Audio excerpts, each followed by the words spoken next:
revolution potentially hitting this country, and an interview with the leader of the Scottish Conservatives. All that and so much more here this morning on The Briefing. You won't want to miss a second of it. We'll be live here in Glasgow with you after your news in 5 minutes' time.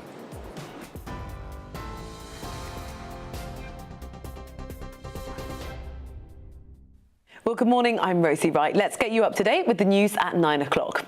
The government will reportedly announce compulsory COVID vaccines for frontline NHS staff in England.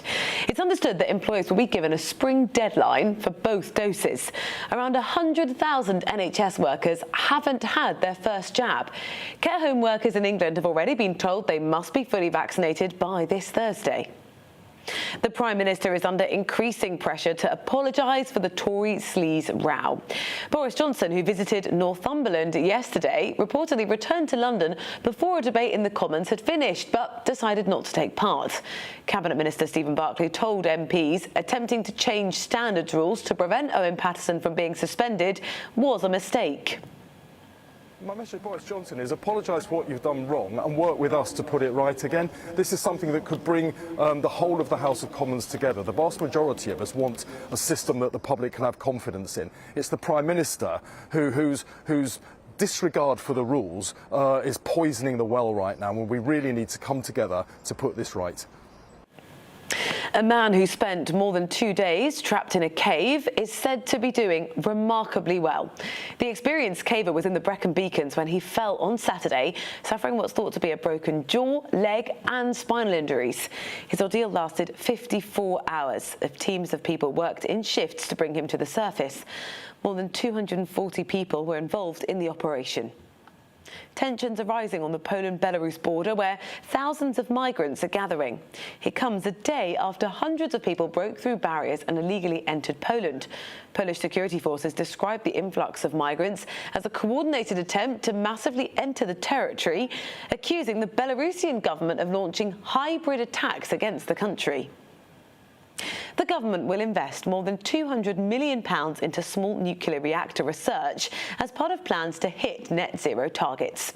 The Business Secretary Kwasi Kwarteng has described it as a once-in-a-lifetime opportunity to move away from reliance on fossil fuels. The small modular reactors could be ready by the early 2030s and have the potential to be less expensive to build than traditional nuclear power plants. Going to sleep between 10 p.m. and 11 p.m. is associated with a lower risk of developing heart disease. It's according to some new research. The study, based on data from nearly 90,000 people, found there was a 25% higher risk of cardiovascular disease with a sleep onset at midnight or later. Falling asleep early also came with its own downsides, with a 24% increased risk from falling asleep before 10 p.m. The study also found increased cardiovascular risk was stronger in women.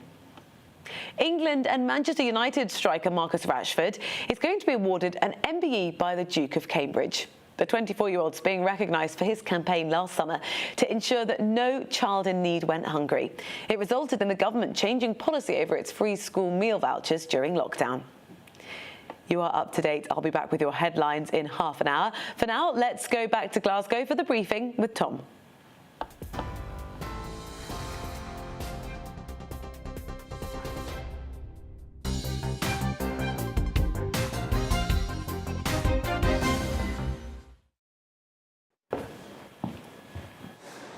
Welcome to The Briefing. We've got a bumper show for you today, but before we get into the meaty topics for discussion, I want to bring you one little bit of quick breaking news.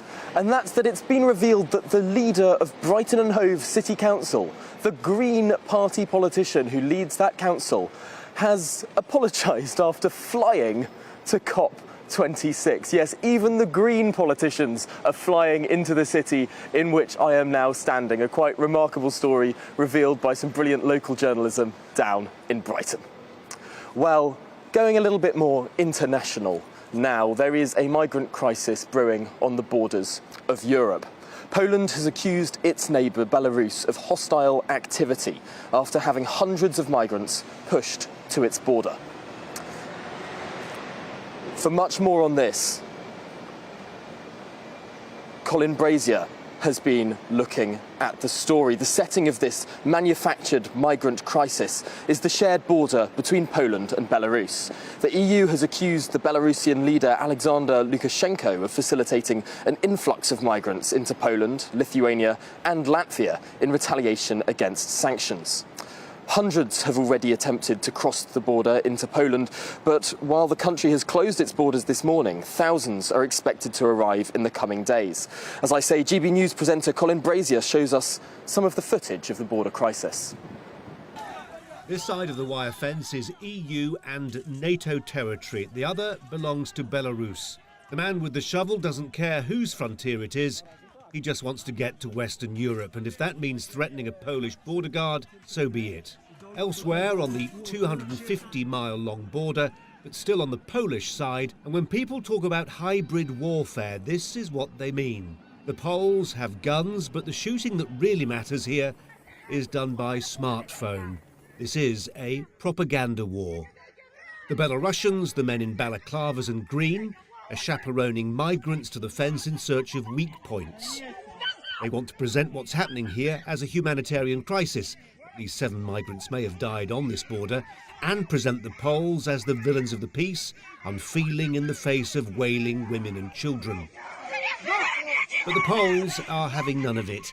They've declared a state of emergency and brought in helicopters and 12,000 extra soldiers. Warsaw sees what's happening here as an assault on its very sovereignty. The Polish border is not just a line on a map, the country's Prime Minister said today. The border is sacred. Polish blood has been spilled for it. The Poles point out that the vast majority of the migrants are young men, including the man we saw a few moments ago who, having failed to cut the fence with a shovel, is trying again with wire cutters. Elsewhere, migrants are throwing tree trunks onto the fence, hoping to create gaps. On the other side of the border now, and these are pictures from just inside Belarusia. They were filmed by activists opposed to Alexander Lukashenko and bury any lie that this is a spontaneous mass movement of asylum seekers. There are Belarusian soldiers everywhere. They are making this happen. A passing car takes in the scale of this human tide. It instantly evokes memories of 2015 and the mass movement of more than 1 million migrants who were drawn through Eastern Europe to begin a new life in the West, encouraged by an invitation from the German Chancellor. German! Here the migrants are chanting German, German. But where are they heading? Will they stop in Germany or push on westwards, perhaps to Britain? The Lukashenko government has tempted them here with flights to Minsk and buses to the border. The migrants want a better life. Belarus calculates that they are, in fact, human ammunition in a war where no shots are fired. What's happening here begs a very different and difficult question. If Lukashenko sees migrants as a weapon to degrade the West with, what does that say to people in Britain who argue for open borders? Colin Brazier there. Well, for more on this now, we can turn to Mark White, the GB News Home Affairs and Security editor. Mark, what is going to be the consequence of this move of people? A few hundred now, but potentially more to come. Yes, I mean, the Polish government says that at the moment some 4,000 migrants are currently massing in that area near Kuznica at the Polish-Belarus border. This morning, I should say, the Polish Prime Minister and the Defence Minister have visited the area. There has been video that's circulating, not independently verified as yet, that appears to show quite loudly gunfire in that border area. As I say, it's not been independently verified as to whether that was from the Belarusian side or indeed from the Polish side.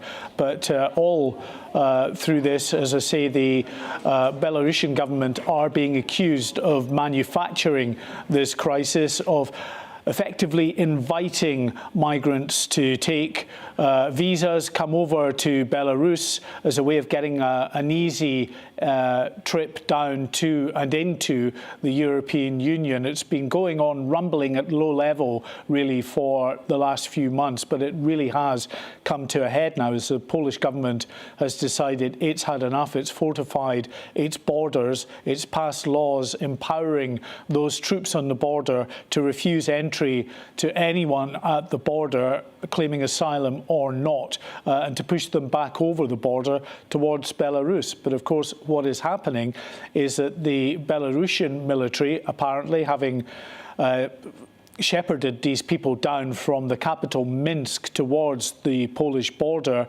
are themselves, we're told, pushing them through the border fence on their side into this kind of no man's land, a wooded area between the two borders.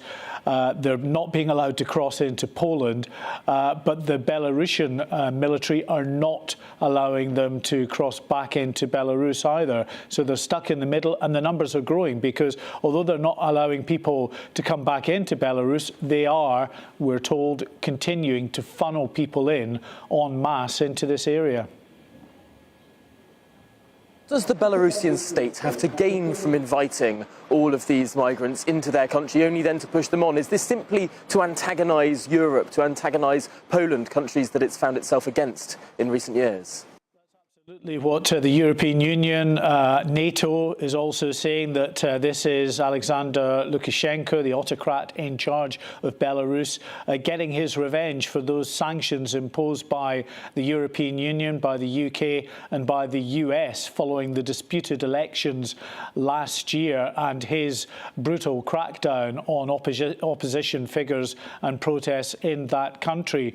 So what the European Union is claiming, and others are claiming, is that he is facilitating flights into Belarus with a view to pushing as many migrants down towards the border as possible to destabilise, in particular, these EU countries on the border with Belarus. So we're talking about Lithuania, Latvia and, of course, Poland. Lithuania has seen some 4,000 migrants in recent weeks cross the border into their country. They are now reinforcing their border with extra troops. Latvia to a lesser extent, but Poland is now bearing the brunt of it. They say that thousands have already crossed into their country, but they are not going to allow any more to cross, and they are fortifying, as I say, that border area, which the Prime Minister and the Defence Minister visited this morning. Lives as a political weapon there, but that is what the Belarusian state appears to be doing. Mark White, thank you so much for bringing us that detail around this important and developing story. Well, another developing story today, this morning indeed, in the UK is potentially a positive one. A new nuclear energy revolution, some clean, powerful energy sources potentially coming down the line. £450 million is the number that Rolls-Royce is saying has now been pledged towards its new small modular nuclear reactors. These small reactors can actually power up to 1 million homes, and this is part funding from the government and part funding from the private sector.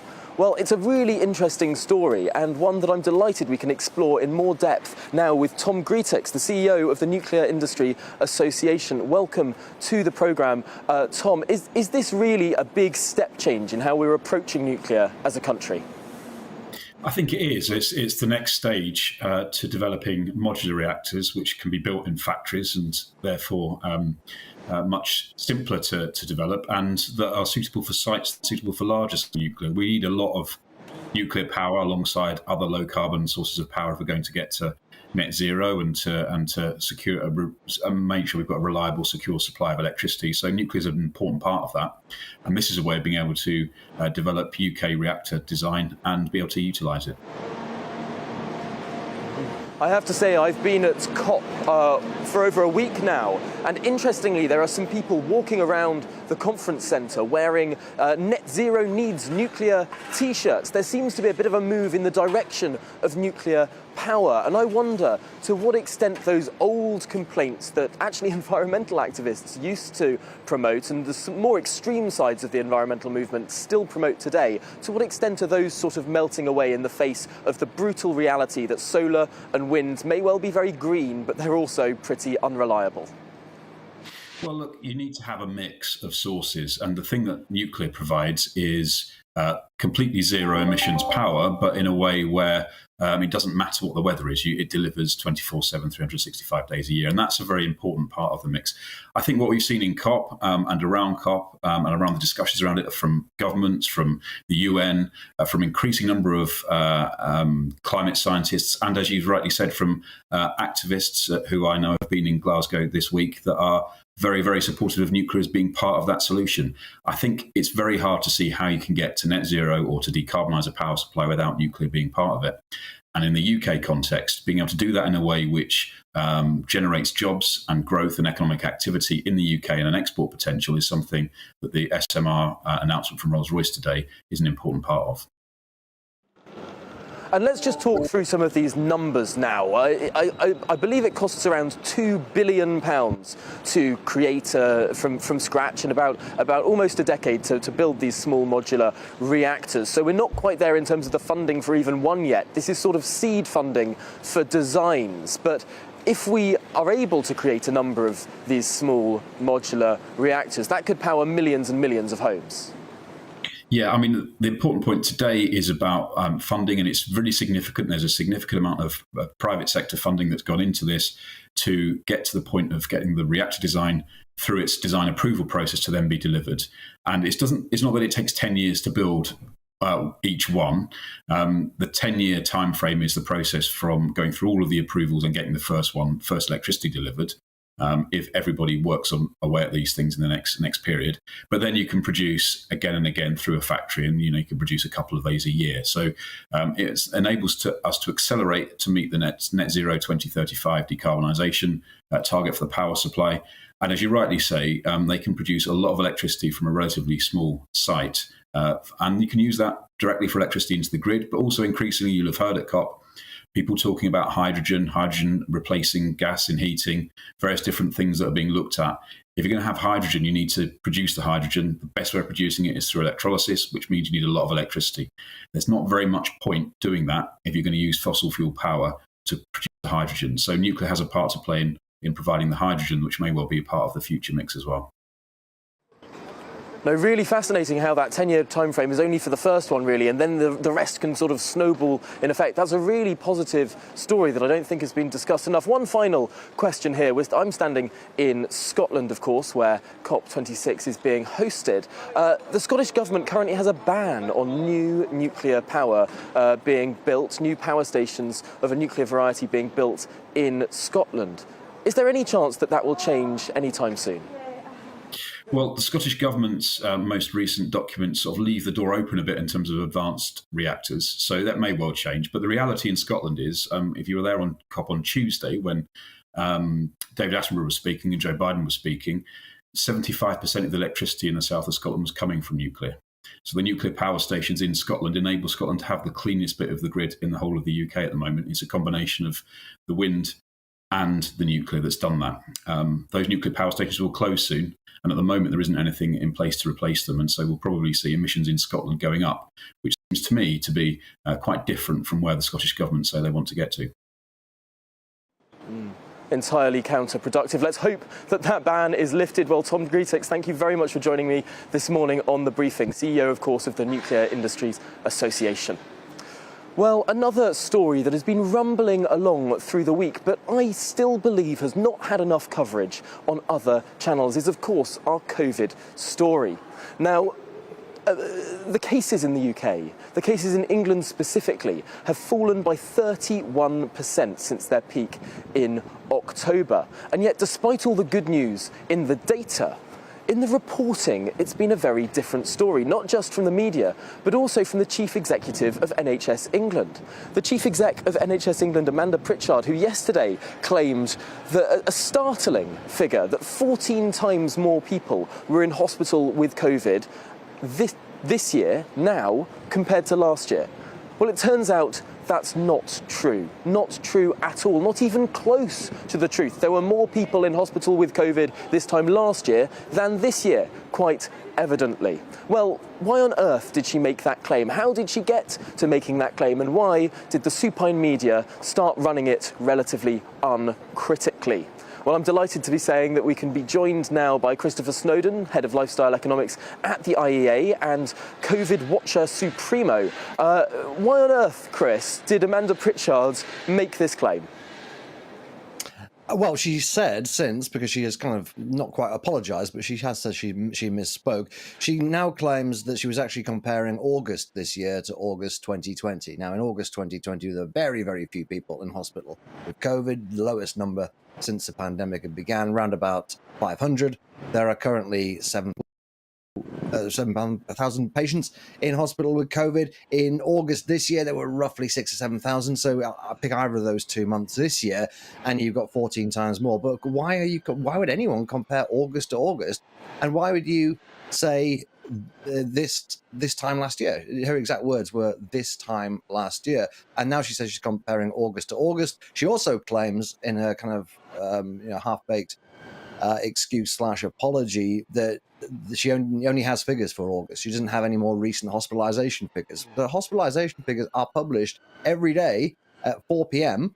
for anybody to look at. It's a bizarre episode. I don't fully understand why she said it. It was in the context of her encouraging people to have booster shots. So I think the idea was to find the most pessimistic and gloomy framing for this in order to try and scare a few people into getting their booster shots, which they should get, by the way. No, that is remarkable. I think we can start to see some of those figures on our screen now. Anyone with an internet connection and a clock can log on at 4 p.m. to see these figures. And this is hospitalizations that we can see on our screen now. And obviously, they went in huge exponential waves last year. But over the last few months, they've been relatively stable. A big set of proof there, I suppose, that vaccines work. And if we compare where we were in August last year, very, very low, obviously. We'd only just got out of lockdown. There were still a lot of restrictions on the way we live our lives. And if we compare that to now, sure, then August was lower, but actually looking now, things are relatively stable. We're not looking at those exponential numbers. I suppose here the question is, because obviously the intentions here were good, the intentions were to get people to get their booster jabs, but a noble lie is still a lie, is it not? Yeah, it is, and I don't think anybody in that kind of position should be telling falsehoods like that. I think it's also actually quite counterproductive, because, of course, the obvious implication, if it were really true that 14 times more people were in hospital with COVID this time now than this time last year, it would strongly suggest that the vaccines don't really work at all. And, of course, the anti-vaxxers on social media leapt on that immediately yesterday when this so-called news came out. So it's been really counterproductive. And it does show, I think, the fact that this was picked up by Sky News, not every news outlet by any means, but the ones that did pick it up did so completely credulously. There was no challenge whatsoever. And we've talked about this before, Tom. We talked about this last week, how the media has a very one-eyed view of COVID reporting. It always goes for the most pessimistic angle. I think this particular instance shows it's almost like a deliberate experiment to test the media. This shows that some media organizations will print and report anything, no matter how absurd, so long as it makes the UK look like it's in a bad situation. No, it's remarkable. Actually, looking at the case rate as well in the UK compared to the rest of Europe, we're doing remarkably well at the moment. I suppose, really, if we want to encourage people to get those booster vaccines, we have to be telling that positive story about how good the situation is, about how we're not going to be going back into another lockdown, about how the pandemic is clearly ending in this country. Well, all you really need to say is the truth, which is that, particularly for people over the age of 70 who had their vaccine, had their second jab quite a long time ago, unfortunately, they do wane. A third jab really gives you very, very strong protection, not just against hospitalization and death, but just from getting the virus in the first place. They're free, go and get one, but we don't need to gild the lily, and that's putting it very charitably, by coming up with these ridiculous statistics and factoids. Well, what an excellent call to action to end this section on. Thank you very much, Chris Snowdon, for joining us. I always really enjoy that analysis. And also, it's so important to provide that COVID corrective when so many other media channels just chase after the doom and the gloom. Well, here in Glasgow, I met up with the leader of the Scottish Conservative Party yesterday within the secure zone of COP26. I had a wide-ranging conversation, not just on COP, but also on Scotland's drug death problem, on nuclear power even, and on Nicola Sturgeon's prospects going into the future. Here's what the leader of the Scottish Conservatives had to say. Here. This is the biggest conference ever held in the United Kingdom. It's here in Scotland, here in Glasgow, and you can see around you, hundreds of nations coming together to look for solutions to the climate emergency.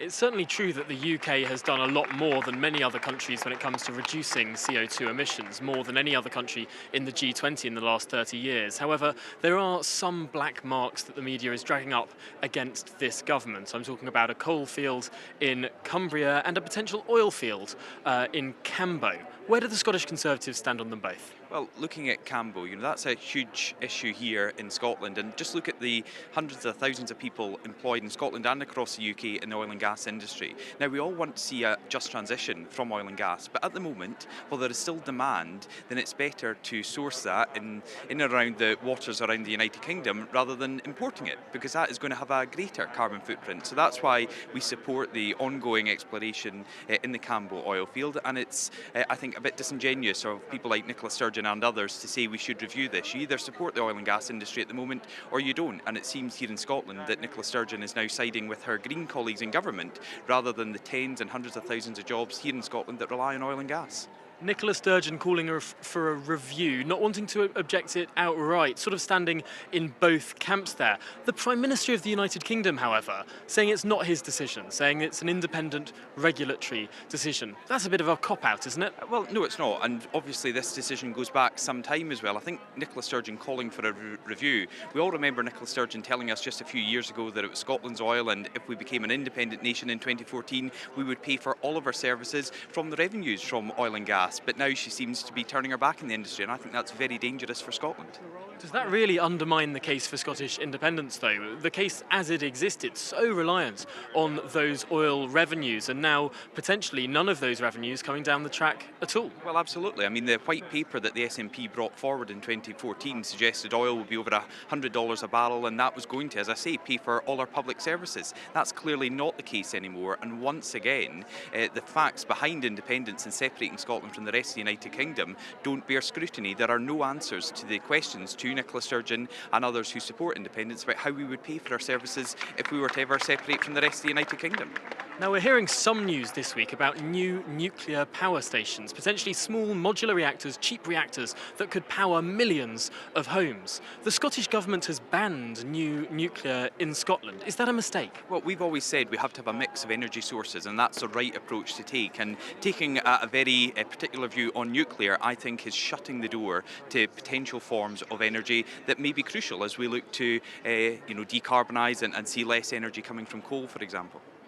So you'd like to see the Scottish Government repeal its ban on new nuclear in this part of the country? We've got to look at everything. We are facing a climate emergency, and if you shut the door on one form of energy, then you are going to cause problems. And I think we have to have an open mind to these things, and that's why we've always said there should be a mix in our energy sources here in Scotland and across the UK. Now, we're here at the heart of COP, but it's not just COP that's going on in the country. There are lots of other issues that are affecting the whole of the United Kingdom. But particularly for Scotland, drug deaths is something that has really been a black mark against this administration. And you have a bill that you're presenting to Parliament this week, I believe, in terms of trying to deal with that. Could you explain that? Yeah, so it's a right to recovery bill. So we put this forward in the election back in May of this year. We hope the Scottish Government would come on board. They're still, again, sitting on the fence saying they want more details. So if they're not going to bring forward these plans, then I will. As leader of the Scottish Conservatives, I've launched a consultation into my own private member's bill to enshrine in law a right to recovery, because we've seen, as you said, record deaths here in Scotland as a result of drug misuse. We know Nicola Sturgeon has said herself she took her eye off the ball, but when she's had her eye off the ball, then lives have been lost and families have been torn apart because of this crisis, and something has to happen. The SNP took money out of recovery services. We want to see investment in there and enshrine in law so everyone who wants support, wants help, can get it.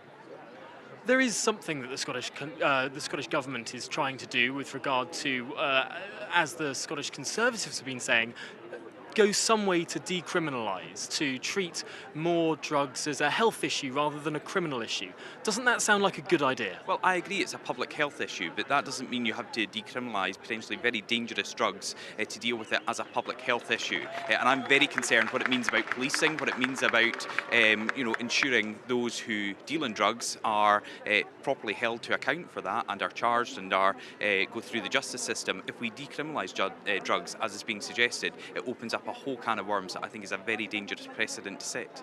What chance do you think your Right to Recovery Bill has of actually making it through the legislative process and becoming law here in Scotland? Well, I'm very hopeful because while I'm the member taking it forward, it's actually backed by 7 frontline drugs charities here in Scotland, and we know we've got cross-party support. Indeed, we know of some SNP MSPs who support what I'm suggesting. So I hope we can put party politics aside and actually look at this as not the silver bullet. It's not going to solve all the problems, but it's a step forward to help those who want the support here in Scotland. Now, just finally, we're in Glasgow and there have been many problems with this city over the last few weeks. We've had strikes, we've seen rubbish in the streets, we've seen transport problems. What's your message to the Glasgow City Council in terms of how to clean up the mess? Well, they had to take this issue far more seriously than they did. Susan Aitken, was never particularly bothered, it seemed. She was trying to dismiss all the problems. She said it just needed a bit of a sprucing up. Now, we know it needed far more than that, not just for the delegates here at COP26, but for the people who live and work in Glasgow. So I want to see the SNP-run Glasgow City Council prioritising the services delivered for people here in Glasgow far more than they have so far. And finally, have you enjoyed your time here at COP? Has it been easy to get in? We know there have been problems with people queuing. We know that there have been some problems with disabled access. How have you found it here today? I've got to say it's been very good so far. I'm fortunate to come maybe into the second week where some of the issues have been sorted out before we got here. Yes, there was a bit of queuing, but that's because it's the biggest conference ever hosted in the United Kingdom. And I think Glasgow and the stewards and everyone here have done a great job. And where issues have been highlighted to them, I think they've been rectified as much as possible. So let's just look at the positives. It's great to have this conference here in Glasgow, and let's hope for some real tangible outcomes by the end of it. Douglas Ross, the leader of the Scottish Conservative Party there. Well, I'm afraid that's it for me this morning on The Briefing. Catch me again at 9 a.m. tomorrow, where we'll bring you the latest news, politics and debate. Well, coming up next, it's To The Point, so stick around for that. That's coming after these messages.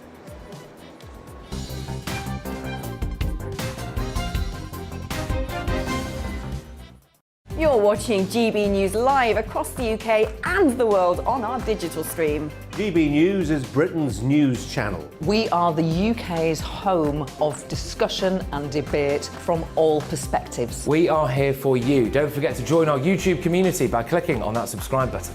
And if you want the GB News app, you can click and catch up on programmes anytime. We love to hear from you, so email us. gbviews@gbnews.uk. Thanks for being part of the GB News family. My name is Andrew Doyle. Join me every Sunday evening at 7 p.m. for Free Speech Nation. This is a show where we address current affairs and news stories of the week with the help of 2 wonderful comedian panellists. I brought in comics because I want to give